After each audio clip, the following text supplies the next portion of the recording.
Paul Seeker, a 6-foot-tall black man with dreadlocks, woke to a pain pulsing just behind his green eyes. It was a familiar cruelty that started every morning since the awakening. In the semi-dark, he fumbled for his glasses and swung his feet onto the cold laminate floor. The city outside his window was still mostly asleep, but the voice of Chicago never really stopped. Drones whined in the distance, and service bots hummed their rounds, the city's new heartbeat. Paul pressed the heel of his hand to his right eye, waiting for the first spike of pain to pass. He counted his breaths in fours, old advice from a therapist who'd called his thorn just stress. Maybe migraines run in your family, she'd said. He dressed quickly, pulling on a faded blue hoodie over a t-shirt with the slogan "Grace Winds" cracked and peeling across the front. In his small kitchenette, he set water to boil. The tremor had begun, a fine shivering in his right hand. "Not today," he muttered, mostly to the pain. He reached for his favorite mug, the one with the African continent on it, and watched his hand quiver as he poured. Water splashed onto his sermon notes. He cursed, then immediately caught himself, reciting, "Let no corrupting talk come out of your mouths." He needed to focus. The notes were for tonight's study group. He picked up his pen and underlined a phrase, "Power made perfect in weakness," 2 Corinthians 12-9. The passage had haunted him since the first time the shadow appeared at the edge of his vision. This morning the shadow was there again, a subtle absence in his left periphery. When he turned to face it, it dissolved. He swallowed 2 white pills dry. The pain might shrink, but it would never go away.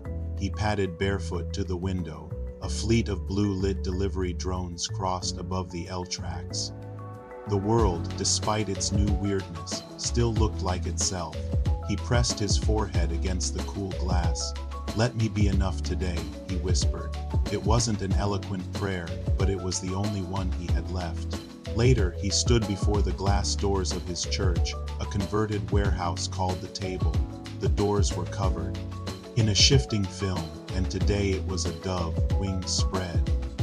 He entered to the smell of cheap candle wax and disinfectant. The room was already alive with the scrape of folding chairs and the soft static of an ancient PA system. He navigated the aisle past rows of reclaimed theater seats and waved to the few already gathered. He could feel their eyes on him, searching for cracks, for any sign that their shepherd was less than whole. The worship band was a girl of maybe 16, hammering an electric keyboard with furious determination. Paul walked to the pulpit, a strange thing made of rebar and a repurposed server chassis. The room was filling. He counted 35 souls, all drawn here by a hunger they couldn't name. "Good morning," he began, his voice steadier. Then he felt, today's message is about spiritual warfare. I know that's not a popular topic, but whether or not you acknowledge it, the fight comes for you.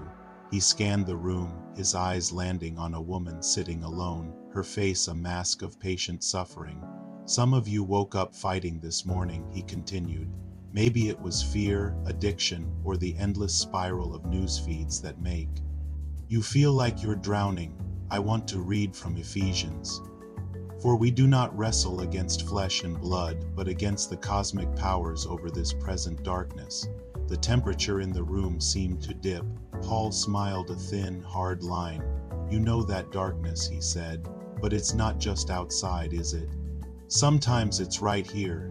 He tapped his chest, and a sharp bolt of pain shot through his skull. His hand trembled. The shadow at the pulpit's edge grew bolder, a living smear like oil on water. "Last week, someone asked me, 'How do you keep fighting when it feels pointless?' The answer is this: you keep fighting because that's how you win, with grit, repetition, and the refusal to let go."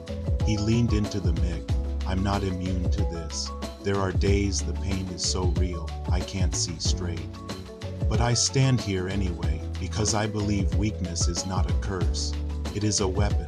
The room was silent. The shadow on the far wall stretched toward the congregation. Paul closed his eyes and pulled a line from his memory. He opened his mouth, and the words came out loud and resonant. For we wrestle not against flesh and blood, but against principalities, against powers, against the rulers of the darkness of this world."